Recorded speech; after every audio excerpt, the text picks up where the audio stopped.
Okay. Welcome, everyone.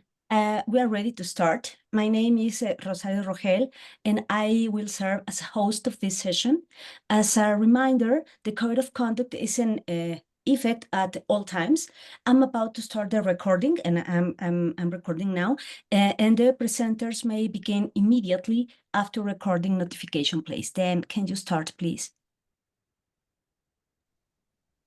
Yes, absolutely. Just want to kick off, and I'm going to be managing the slides here for everyone. I'm Kate Molloy. We're here today to talk about the authoring process and the open collaborative authoring process for higher education for good. So we're just some of the authors on that wonderful collection that have become quite a nice community. So I'm Kate Molloy. I'm an instructional designer at ATU Sligo in Ireland. My co-presenters want to maybe just say hello first before we go on to talk about the book. Okay. Hi, I'm Jim Luke, author of Chapter 6, and I'm with Lansing Community College here in Detroit. I forget where I am sometimes. Flora? Hi, everyone. I'm Flora. I am part of a project that led to the co-authoring of Chapter 22, and the project was known as TESEA. David, do you want to say hi? Yeah, thanks. Hi, everyone. My name is David Monk. I work at Gulu University, which is in northern Uganda. And I was writing a book chapter together with Flora and some others. And my co-author, Clare Thomson, actually can't be here today. She's a little unwell, but we authored Chapter 17, Humanizing Learning Design and Digital Pragmatism, but you'll hear a bit more about that shortly. So just to tell you about the book, and there's absolutely no pressure because the co-editors, I believe, are in the Zoom room with us to fact check anything I've gotten wrong here. So a brief overview of higher education for good, if it isn't a resource that's on your radar. Two fantastic educators that are supporters of many of us and champions of open education, Catherine Cronin and Laura Schernowich, released a call in December of 2021 proposing this book, and not necessarily, I suppose, knowing at that fairly tumultuous time for all of us mid-pandemic what would turn up. And 92 proposals were submitted by February of 2022. So I think it's fair to say there was an overwhelmingly positive response to it. The authoring process for this book was open. There were writing support sessions that the peer reviewers that we had give us feedback on our chapters. We could see their names in the comment section. We could interact with them and work with them. And you'll hear a little bit more about that from my co-presenters about what that exactly entailed. So the final book, when it was published last year at this time in October 23, has 27 chapters, 71 authors across 18 countries. So you can see a bit of a smattering of that here today. And 5 sections kind of naturally emerged from that. And we're going to cover a few of those today, that the book is broken up into: finding fortitude and hope, making sense of the unknown and the emergent, considering alternative futures, making change through teaching, assessment, and learning design. That's where Claire and I have a chapter, and Flora and David have one. And 5, remaking HE structures and systems. And I should say that Jim was in the making sense of the unknown and emergent section. So it was really naturally evolving collection, and it was eventually published through Open Book Publishers in the UK. It's CC by NC, that the book itself is an OER. A lot of us have been involved in recording our chapters, an equally gratifying and frankly mortifying process of recording ourselves for lengthy periods of time. And that should hopefully breathe new life into the next iteration of the book, and you can access the book online. I meant to have it to hand. I actually don't know where it is. I own a physical copy. Thank you, Jim. For our US guests, I think it's akin to kind of a small phone book in its size, that it's quite a hefty resource, and quite a substantial. We are really at the back of it. So Jim, do you want to tell them our good news from recently? Yeah, very timely. A few weeks ago in September, this is the Open Ed organization where we're all at conference. One of the other organizations, of course, that many of you may be familiar with, Open Education Global, OEG, has an annual awards set up. And so we were nominated and won.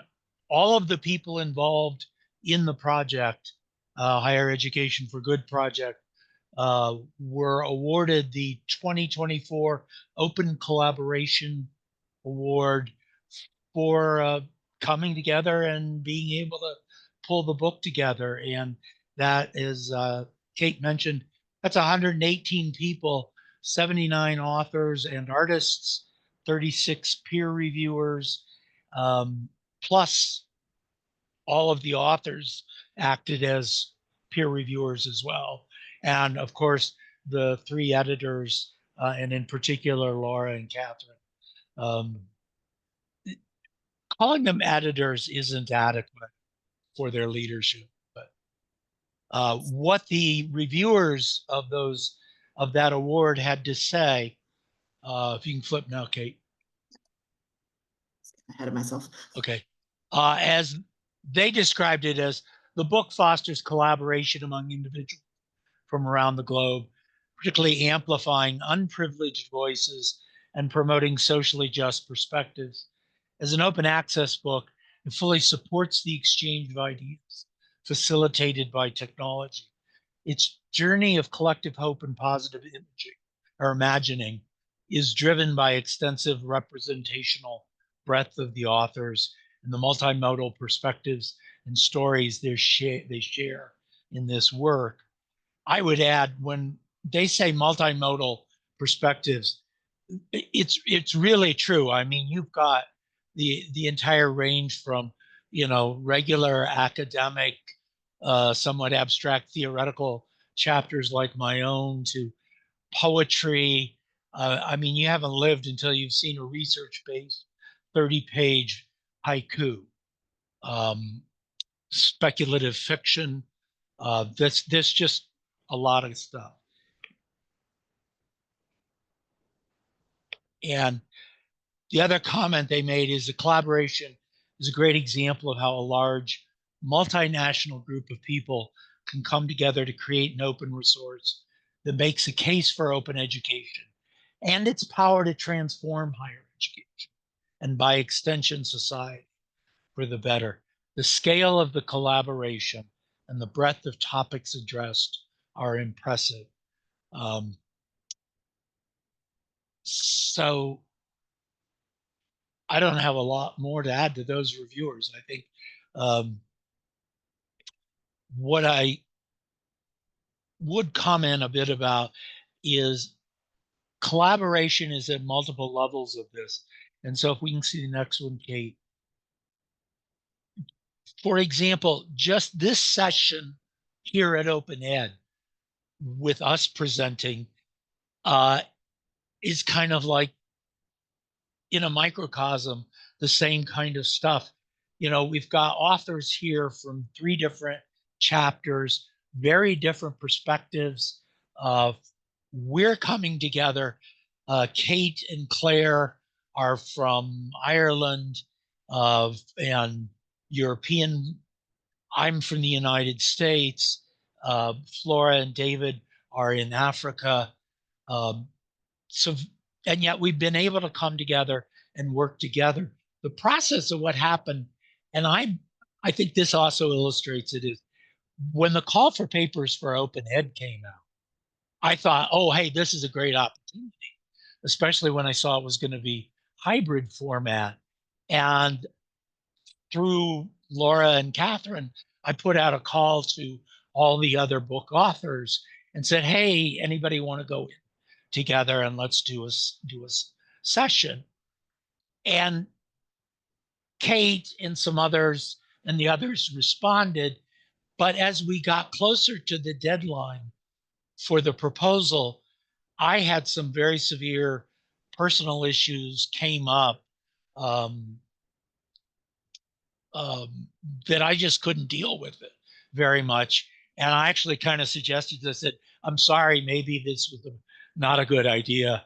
And, Kate led the way. The others just stepped up and said, well, no, I think it's important we do this. And so we shared the leadership, and it all came through. So now want to give a brief discussion or reflection from our chapters. So my chapter is titled Closing the Factory, Reimagining Higher Education as Commons. And as Kate mentioned, I'm in the section of making sense of the unknown and the emergent.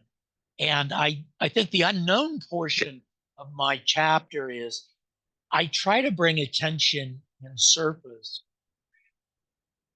the unstated and oftentimes unconscious assumption that most of us in higher education throughout the world make about how higher education and colleges and universities are supposed to work, about what our work is. And I couch that in terms of the social imaginaries. And I look a little historically, turns out from the research I've seen and read about the history of higher ed in different cultures, literally from around the world, there are some very clear patterns, and that higher education has tended to be an elite scholarly commons. It's the stuff that led to elite universities in Europe and eventually the in North America. But it's also the kind of thing that grew out of China and India, either at Chinese universities or monasteries in other parts, where you've got a very elite group of scholars.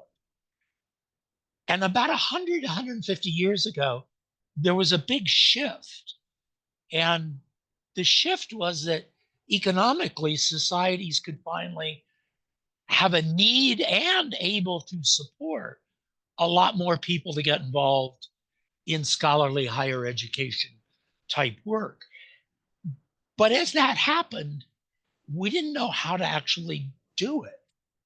And so we kind of copied the business world and large capitalist industrial organizations. And that led to today's model of what's essentially what I've called the knowledge factory, where we talk about outcomes and producing, and we produce research, we produce knowledge, and we produce graduates.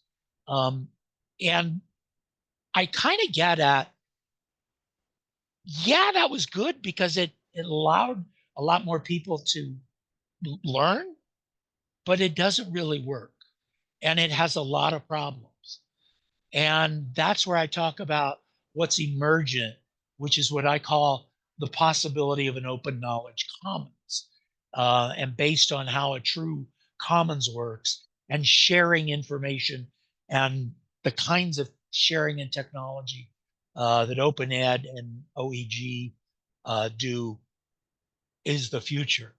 So as I think about, and I strongly urge you, we have links here, get the book. You can get individual chapters. You either get it in print or you can download it. You can read it online. Urge you to do that. So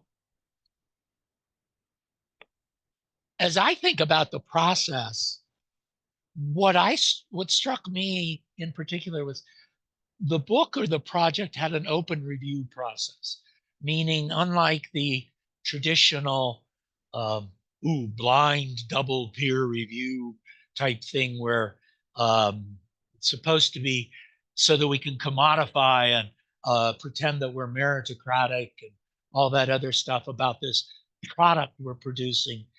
We knew who the reviewers were, and they knew us. The names were not hidden. And the first round of review was between authors. So I know in my case, I got matched up with Kate Bowles from Australia, who I knew and had met at some conferences.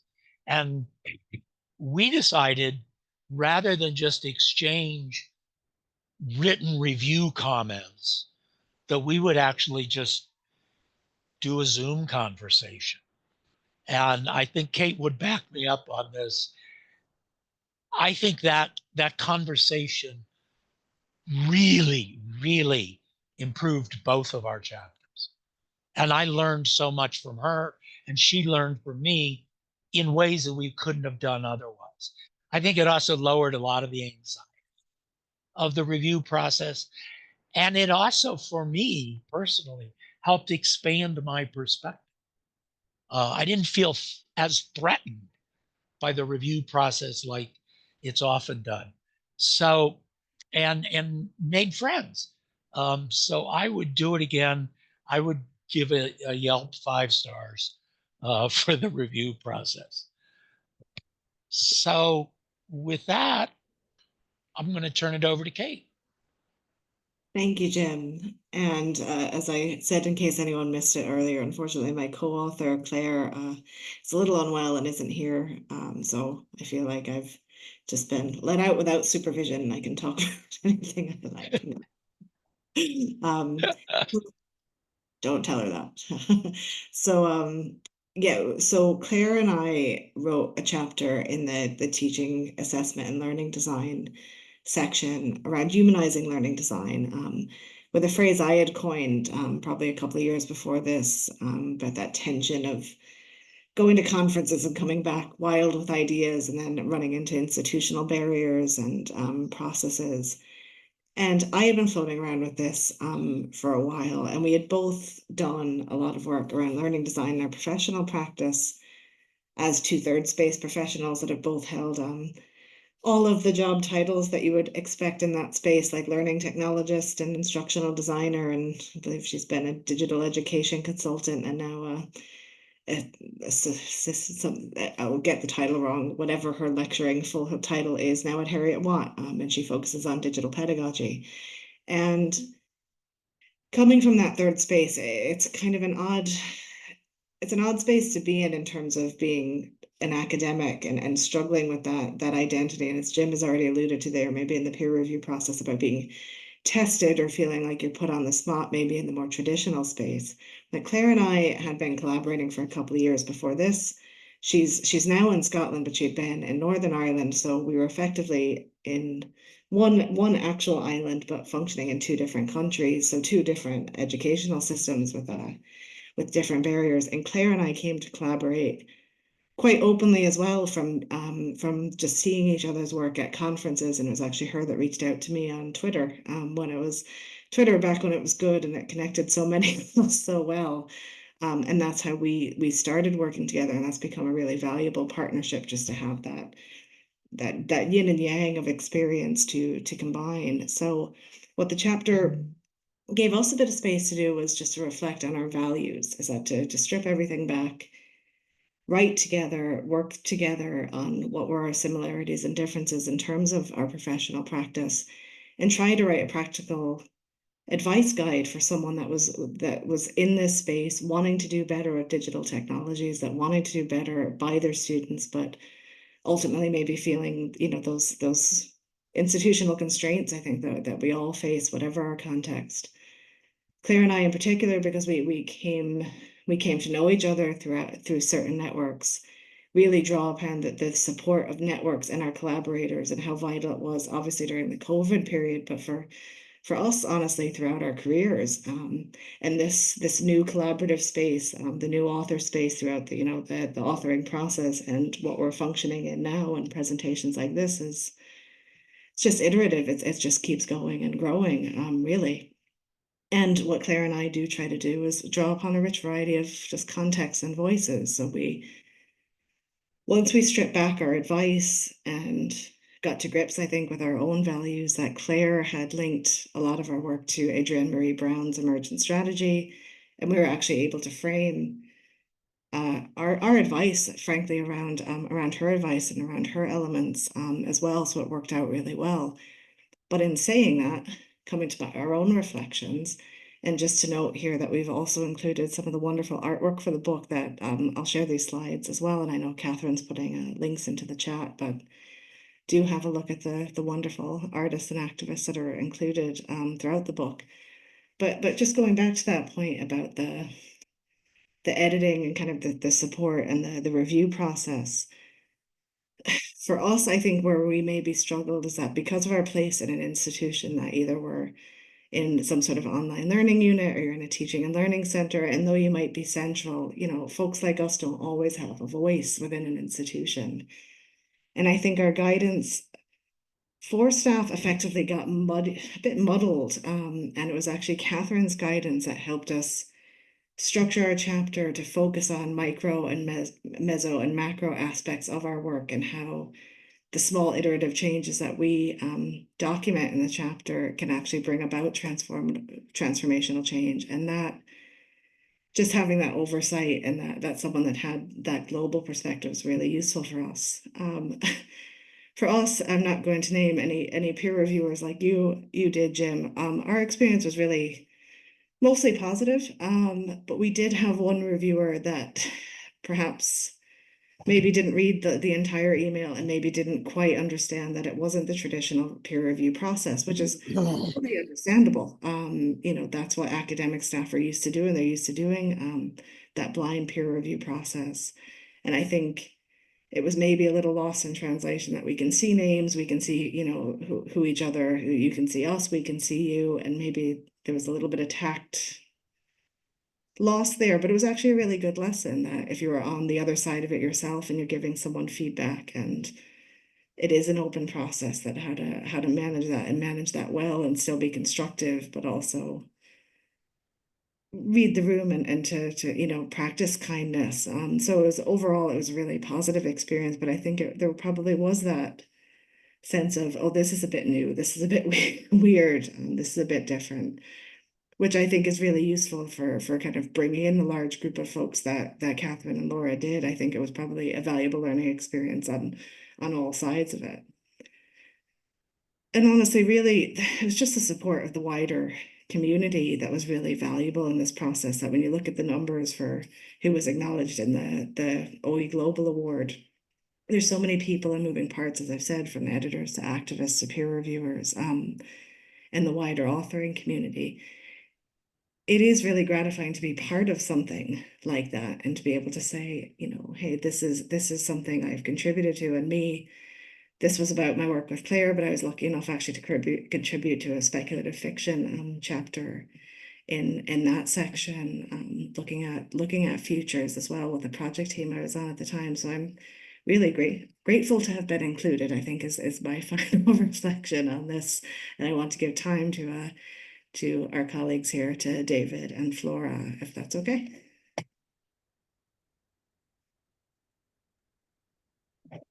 Thanks, Kate and Jim. So the way that Flora and I decided to do this is that I'll present a little bit about the chapter itself, and then Flora will continue with reflections on it as well.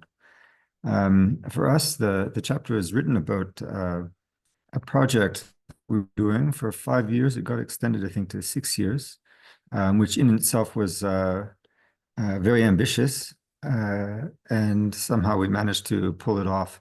Much like the chapter, in fact, I think. It was also really a lot of fun, speaking from myself, and I think to think about with my peers within this program. We had the chapter was about a project called Transforming Employability for Social Change in East Africa. And the program was working with an NGO in the UK called INASP. And then there were 2 organizations, professional organizations in Kenya, one of them Ashoka Kenya, and another one Afelt, which does training around teacher, improving teaching practices in higher education. And then we had 4 universities, 2 universities in Uganda, Muzumbe, and Dodoma universities in Tanzania, and 2 universities in Uganda, Gulu University and Uganda Martyrs University. And then we had, in each of our areas, we had an advisory board that was overseeing, that we met with regularly, that was formed from community and community and the employer world, professional world, that was guiding us in this program. We were coming from a perspective of many different disciplines: health sciences, agriculture, business and development studies, education. We also had a number of students that were involved, and because it involved policy change, we had our vice chancellor and deputy vice chancellors and many deans and directors and chiefs of our various institutions that were very much involved, actively involved in the process. And what we were trying to do was, well, transform our educational systems at universities. Trying to transform is a big word, but we were trying to really change things, not just reform. And we shook things up a lot. We were doing, on one side of things, we were looking at integrating gender pedagogy and improving policy around gender and equity at our institutions. In another aspect, we were looking at community engagement and more deeply integrating community into the programs of our, not only the content, but the way that we're designing our curriculum. Another element was changing our teaching methods, and another piece was adjusting our curriculums, so doing curriculum redesign. And this was done in different faculties, different departments, in different institutions, and it was a bit of a pilot. So our chapter was reflecting, during this time, COVID, the funder was the British Council through a project called Sphere. And during this time, they had 7 projects that they were funding, and COVID came in, and we, in fact, went through a lot of, I mean, it was, COVID hit. It was a lot of the projects got canceled, and somehow ours was able to stay afloat and remain successful despite of that. So our chapter is sort of talking about how is it possible to take on such an ambitious project and continue with it even through COVID and all these other challenges. And ultimately, I think we agreed that the major centering aspect of it was, in fact, our strong relationships amongst each other that were so firmly built, and the collaboration and trust that we had with each other, both within the team, within our own institutions, but across the whole team. So I think I'll stop there and pass it to Flora. Thanks. Thank you, Jim, Kate, and David. I will move on to reflections. So just to continue where David stopped, nice to see you all here. I will continue with the kind of collaborations and how it started when we decided that we are going to write the chapter. Of course, the lead of the project was in ASPO, and John introduced the idea that there is an opportunity of writing a chapter in an open book. And to some of us, it was very exciting. To some, there was, indecision, but finally we agreed. And then we started the process of actually naming the chapter itself. And because the project was on transformative learning, then finally we agreed on the chapter, collaboratively reimagine teaching and learning, because the project was centered around teaching and learning. So the initial collaboration to implement the TESEA, as mentioned by David, it was based on a common goal. And thus we had this strategic partnership across East African countries and the UK. And it was based on, of course, trust. It was based on respect. And we had an opportunity. Previously, I had worked with the NASP for about 5 years. So already there was the trust that we can work together and we can agree on how to manage the project. But then when the idea of writing the chapter came, the editors were really supportive. And, you know, it was very kind of encouraging. So we started having these meetings despite the time differences.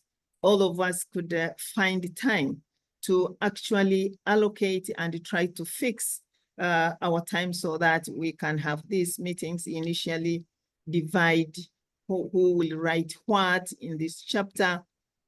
But as we started working, because of the trust, sometimes someone may lag behind because of teaching load, research load, etc. But we could actually support each other if someone is lagging behind.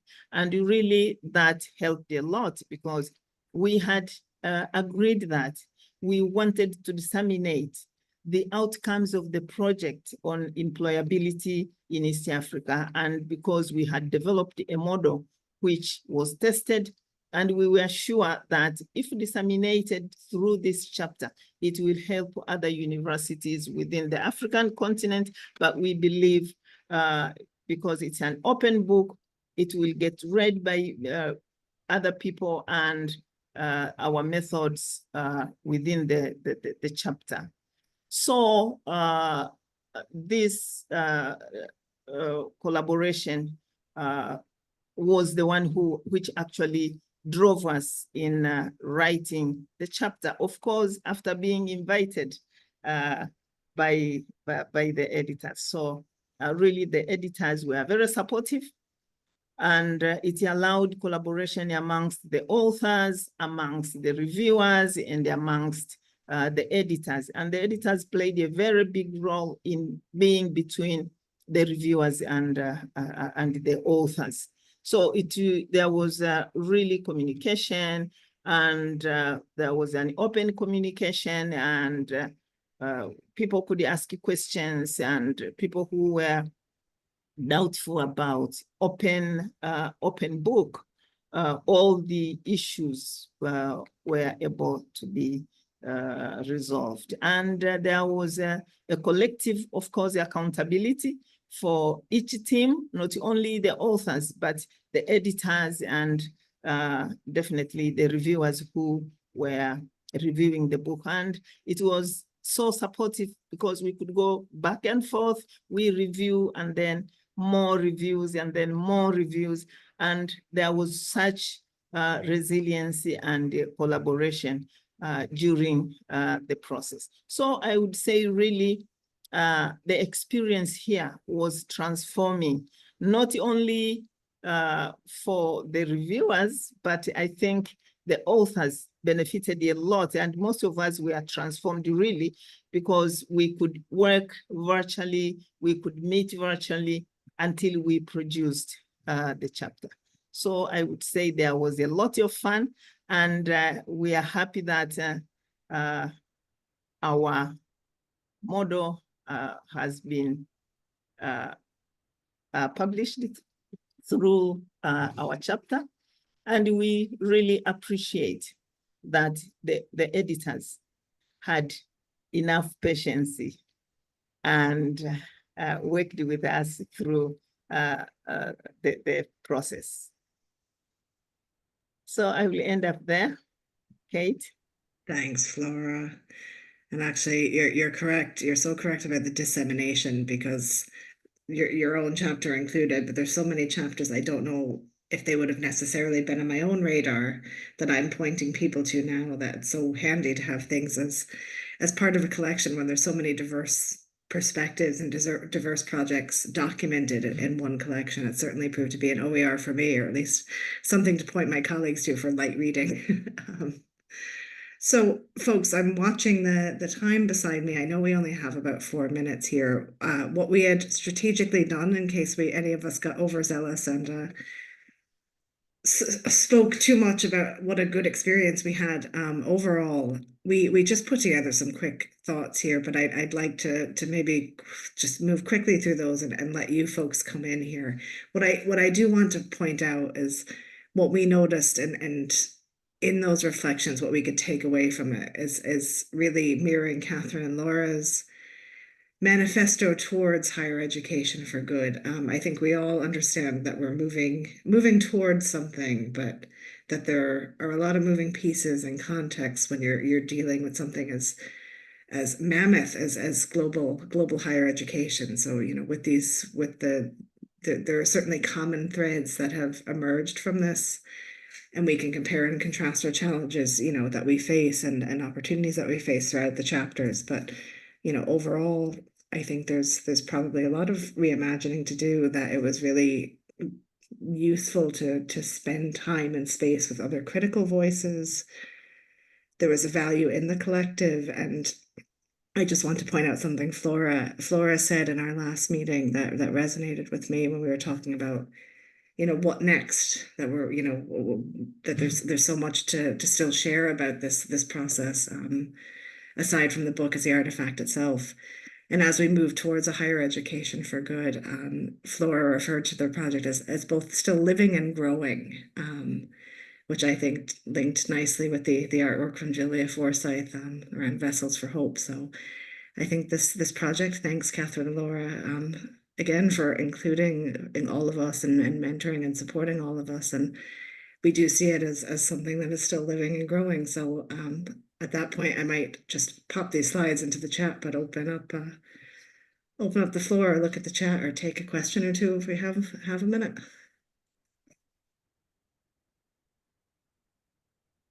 Let's see. Mustafa, did you want to come in?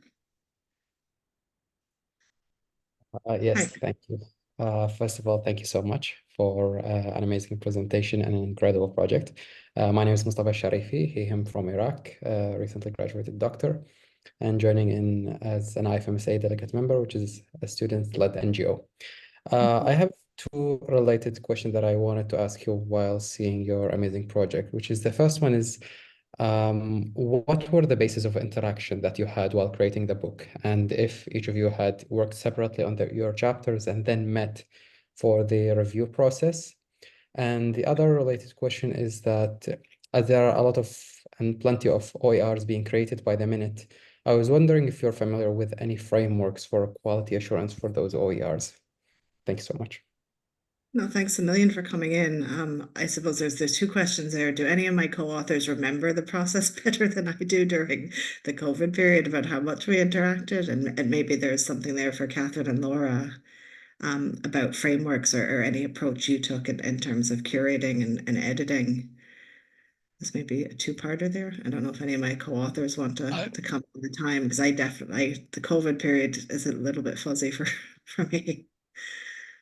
A part that I remember was essentially when Laura and Catherine first put out, I guess it was a call for papers, or call for proposals rather, type thing. And there were several other folks who I knew, and I can't remember specifically whether Catherine and Laura reached out to me specifically to suggest. It kind of felt like that because of some interactions I'd been having with them, all very positive before that. But I ended up chatting with several other folks who became authors of other chapters, and just to try to sort out thoughts as to what each of us, I mean, we weren't really coordinating, but it was somebody to bounce ideas off of as to whether something made sense for a proposal. And that was very, it did not feel competitive. And that was extremely extremely helpful. That's true. Actually, I noticed we certainly didn't feel any competition. And to be fair, Claire and I very much had each other, so we probably didn't avail as much in some cases of the kind of that partnering or at that point that Catherine just pointed out in the chat, because I know we're a minute over time there. That just to comment on that voluntary aspect, I think that was kind of an opt-in or out.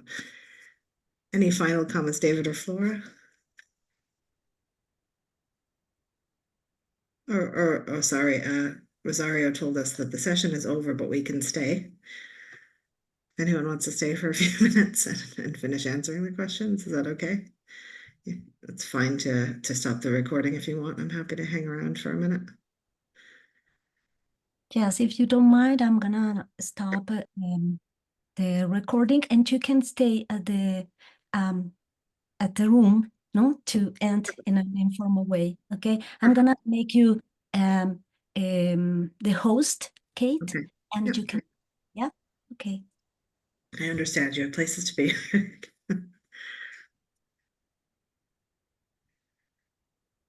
If you do have to leave, if you're going to other sessions, folks, thank you. Thanks for listening to us. Yes, thank you all. And isn't it great to be finished presenting so early in the conference, where we can just go enjoy it now? I love that. Just looking for any other. Oh, sorry, Amanda, I see you had a question there. Oh, that's an interesting one, Catherine or Laura. Did you see? Amanda had a question about what point did you determine its publishing mode? It wasn't on an individual chapter basis, and it came out as one. Amanda, that's the most. Yeah, Catherine and Laura, I have no idea how they managed to get everyone to stick to deadline. We tried to. Let's be honest. No idea. But we missed so many deadlines, and they were so kind many to deadlines. extend sometimes. Yeah. Even with the audiobook chapters, I think we were a day over, or maybe we were just on it, but we got those last two, Catherine, like skin of the teeth, Friday and Monday that we got there. That's you must have some sort of magic. Yes. Yeah. I think the clarity is useful though. I think like to go back for this presentation, I still had access on my Google Drive to everything that had been shared with me that was really clearly documented. I think it's Catherine's ability to organize a document that actually was helpful, because I don't know in other processes like this. I'm sure you know this, like Flora and David, or even working with collaborators on a project like that. It'd be so difficult to find information, or when was that due, or what was, just having a kind of short and to the point compendium of information is so useful. Something I would throw in that wasn't directly part of the review process, but just being part of the whole collaboration, which, took so long. I mean, well, I don't know, relatively speaking, but I mean, God, it's been a few years since it started. I know for me, because I had some particularly difficult times during that period, some health issues, some conflict issues at my school. And it was very easy when I was doing my ordinary work as part of my job to feel isolated and not very good. And I got to the point where I felt like this was my, I don't know, some secret armor that I carried around with me, which was this knowledge that, oh, I'm part of this global team. I have these connections, and it just and I always, because I always felt like whatever contacts I had, I was feeling like we were all pulling and they all care. So that was enormously supportive for me in some very difficult times. Thank you all. Yeah. I Well, think from our side, oh, sorry. Go ahead, David, go ahead. I think from our side, much like with the project that we were taking on just in general, it was just a flurry of activity and we were all covering for each other as much as we could, where we could. And it was amazing how different people just stepped in when the time was, and it could just happen. I mean, for me, so, you know, we're all teaching and researching and stuff. And then, I mean, I'm a junior position at the university, so I have time to move around and do things. Flora, for example, is a vice chancellor. I don't know how she found time to lead us in this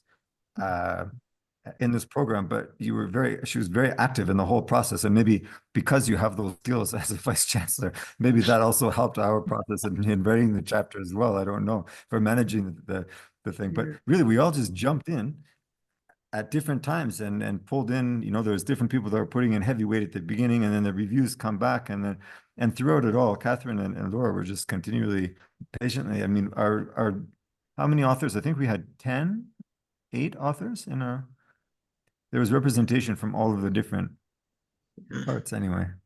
So it is difficult because it was a the other wild, hot mess of fun. chapter that I worked with was like that. I think I don't know, Catherine had was maybe 12 or God, it could more even. I for the other chapter that I worked on, it was similar idea of kind of multi-institutional, you know, project, and we had student voices and trying to coordinate those writing sessions and get people together was just so, yeah. Flora, I don't know how in a senior position you would find the time. I can sympathize, because even to do the audiobook, finally 3 of us out of 12 just said, let's get together for a day and just do it. And we just all went to Dublin and said, we're going to commit to being in this room at the same time. It is difficult. Really, just to add, even when we were preparing for this session, imagine at one time Jim was like, oh no, I don't think we can go ahead. But Katie just persisted, and she did a lot of work before we even came in. And I came in sporadically. Sometimes I missed the sessions, but really we are here. We have done this together. But this is because we had a person, Kate, who really became a leader then in the group. And so at any particular time, there has been somebody who leads and inspires and builds more trust and more energy to just move on, despite having such a diverse social cultural backgrounds, professional cultural backgrounds.